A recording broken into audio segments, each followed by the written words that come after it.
The Lord be with you. And with your spirits. A reading from the Holy Gospel according to John. Glory to you, O Lord.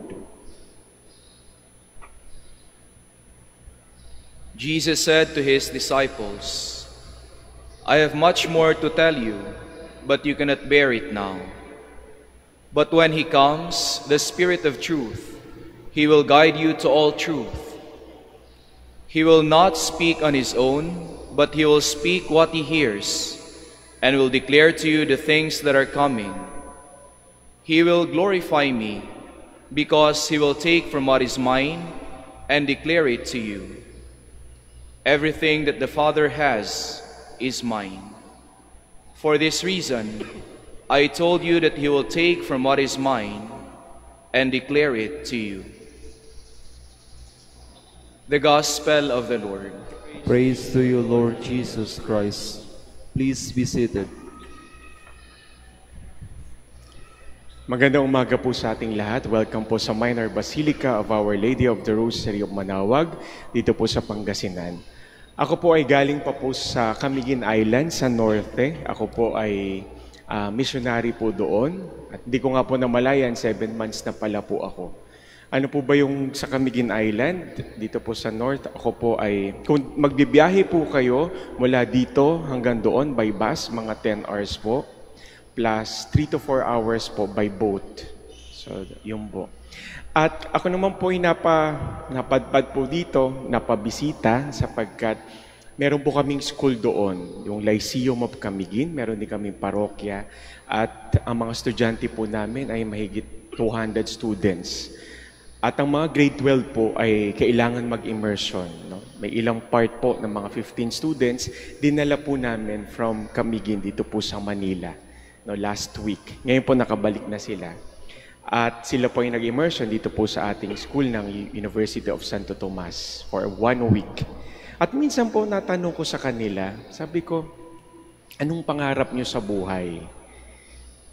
At iba po sa kanila, sabi nila gusto nila maging teachers, gusto nilang maging iba, Coast Guard, police, o yung iba naman po maging social worker, sapagkat ito po ay medyo visible sa mga, doon po sa lugar na yon. Maraming teachers, maraming police, marami po yung, kaya gusto nila yon. Then, sabi ko, wala bang may gustong magpari sa inyo? Yun po natalong ko.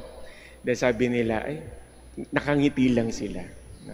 Sapagkat ang pagpapari po o pagiging madre, sabi ko nga, kami gusto pong magmadre, ay bukasyon. Isang special vocation. Of course, sa mga magulang po dito, bukasyon din po yan. No? Pagkakaroon ng asawa ay bukasyon. Lahat naman po, sabi nga po, vocare, vocation, sa Latin word meaning vocare, or to call, tinawag. So, yung po, no, pagpapare ay isang bukasyon. Special vocation. At naalala ko po, no, ito pong araw na to ay very special din po sapagkat we are celebrating our 12 years of Dominican religious vocation ng Mass Presider po natin, si Father Reginald Zamora, at may dalawa pa po kaming kasama, si Father Rambangawan at si Father Melroy na Sri Lankan at isang Indonesian. Dito po sa lugar na to, kami po ay nanumpa, yung first profession po namin bilang mga Dominican dito sa religious. Yung po yung sinasabi na first profession.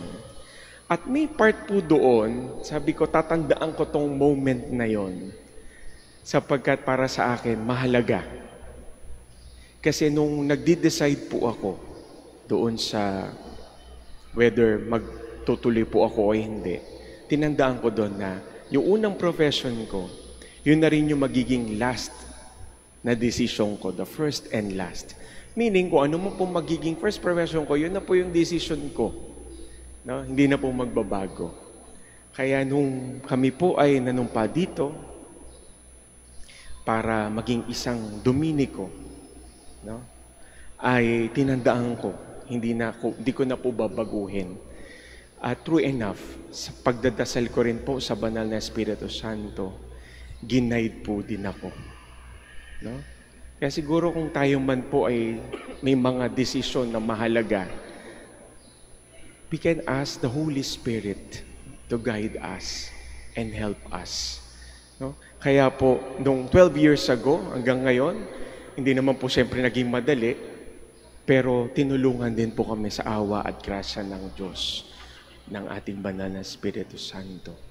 Kaya kami po ngayon nagse-celebrate ng aming profession. At yung po kasing profession, meron pong 1 year, 2 years, o 3 years po yun. At magkakaroon pa po ng susunod na profession for the solemn at saka po parang solemn or perpetual profession. Yun po yung na until death na po yung pangako ninyo. At hindi ko na po binago.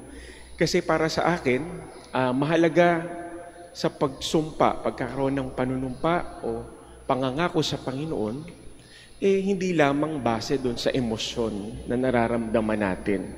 Kasi pabago-bago yun Mahalaga din po yung desisyon na kailangan mong panindigan at panghawakan. Di ba yun naman natin dinadasal naman natin madalas yan sa Our Father? Sundin ang loob mo. Di ba? Susundin po natin yung kalooban ng Diyos. Pag sinunod natin yon, tayo po ay gagabayan at poprotektahan ng ating Panginoon. At sa ating gospel, kung napakinggan ninyo, inintroduce po ng ating Panginoon ang banal na Espiritu Santo sa mga apostles. Because ang mga apostles, pagkatapos po na namatay ng ating Panginoon, nakaranas sila ng takot. Ano na lang mangyayari sa buhay nila? Pinersecute din sila. Kinabahan sila. Pero, yung the resurrection po, nagpakita ang Panginoon sa kanila.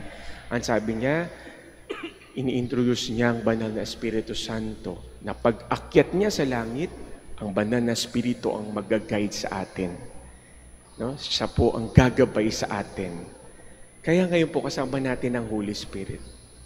Kaya ang ko po sa inyo, kung may mga mahalagang desisyon kayo na nais mapigyan ng ilaw, magkaroon ng liwanag, ask the Holy Spirit to enlighten your decision. At pag binigyan na kayo ng desisyon, of course, idadaan nyo sa prayer yan. Kaya po nandito kayo ngayon at sa mga naka-online, hilingin ninyo na gabayan kayo sa mga magiging desisyon ninyo. Mararamdaman nyo din naman yun, yung desisyon na yun. Gaya po ng aming bokasyon, pagsagot namin ng yes to God, hindi naman kami. Hindi maging madali, pero nandun na yung desisyon, nandun na yung kalooban ng Diyos, susundan nyo na lang po yun. Amen.